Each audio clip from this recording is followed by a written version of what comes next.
අද අපේ කැම්පස් එකේ ෆන්ක්ෂන් එක ක්ලෑස් කරලා තියෙනවා. මම ඒක ගැන කොටස් දෙකකින් වීඩියෝ එකක් ගේන්නම්. අපි ඉස්සෙල්ලා යමු කැම්පස් එක පැත්තට.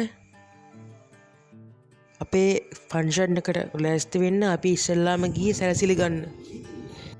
ඒකේ සැරසිලි කරන්න රිදි ගන්න ගියේ මෙන්න මේ කඩේට.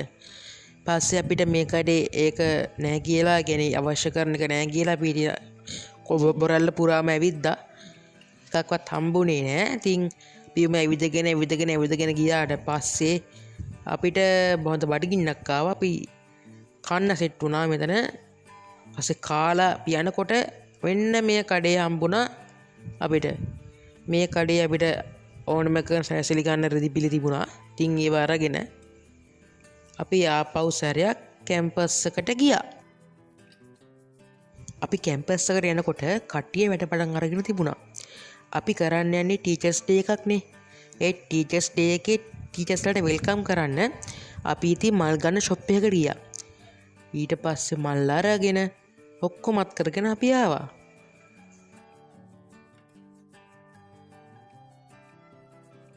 අපි ඉතින් මල් අරගෙන එනකොට කට්ටිය මේ ඩාන්සින් එක පුරුදු වෙනවා.